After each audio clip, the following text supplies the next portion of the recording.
Thank you, Senator Kaine. I don't want to ask about the content of these communications, but I just want to ask sort of the fact of communications. Have any of you been consulted about how the proposed shipbuilding office at the White House should be composed and what mission that they should take?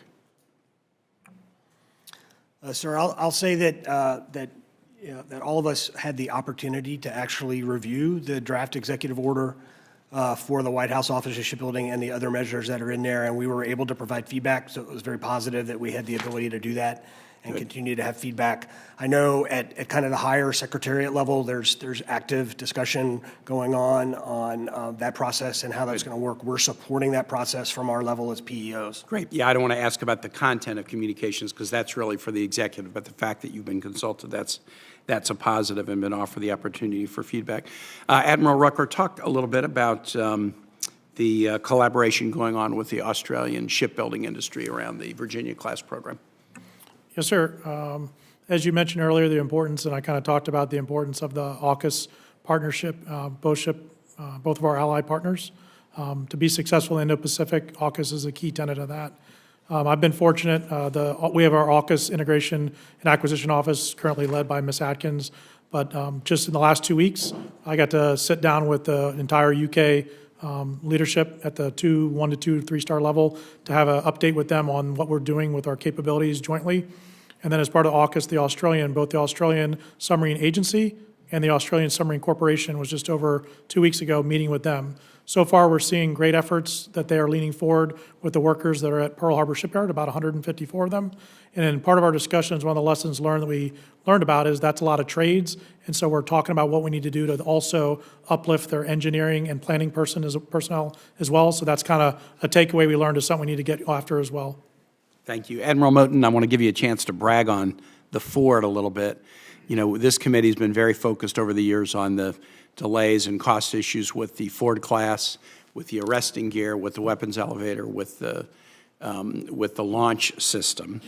And those systems continue to pose challenges in future ships. However, the Ford is now under deployment. Talk to us about how the Ford is performing, and particularly in those 3 areas that had been trouble spots. Give us a report.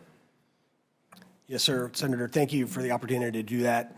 So our entire organization at PEO, I know Newport News, we're all very proud of the performance of Ford so far. Ford had a highly successful initial deployment.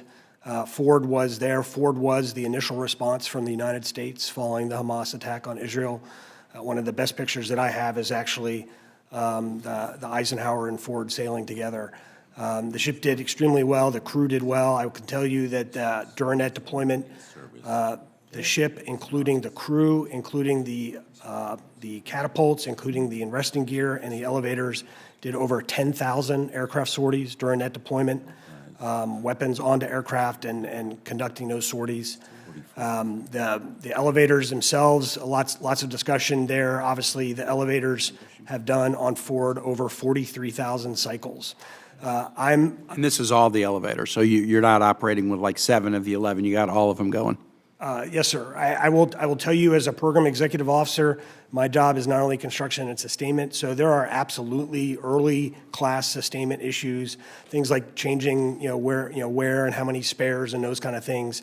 We are every day taking the lessons learned from Ford to improve that. But overall, the systems are doing well, and the ship is underway right now, preparing for her next deployment and doing exceptionally. So we're very proud. My understanding is that CVN 79 is probably not going to deliver till March of 26. Is that correct? So CVN 79 at JFK is 95% complete, so the progress is good there, but we are having critical path challenges.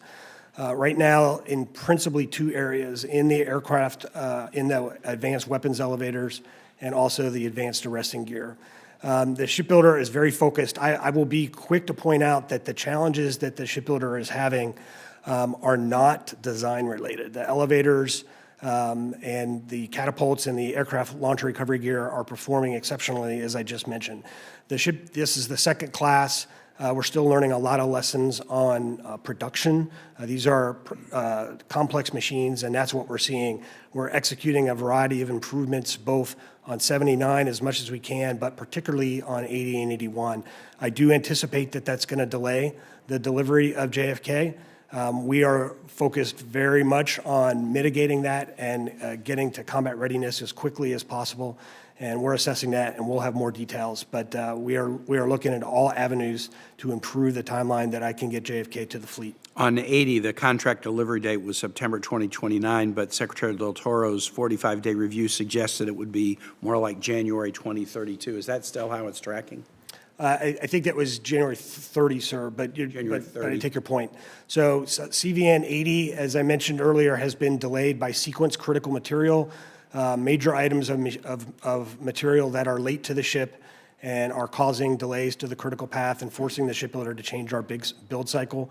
We are doing everything we can to get that equipment, intense oversight from both the Navy and Newport News Shipbuilding.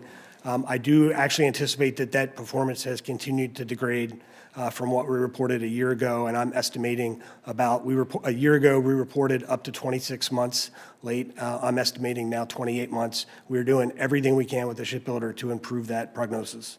I said January 2032, and you're right, I meant January 2030 because it's the Doris Miller where the contract delivery date is. Doris Miller, yes, sir.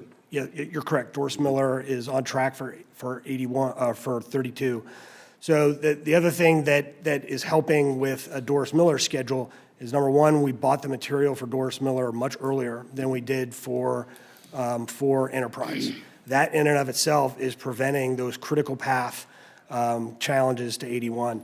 The other thing we did very innovatively was with the shipbuilder do a modification to the dry dock that's going to actually allow Enterprise and Doris Miller to construct at the same time.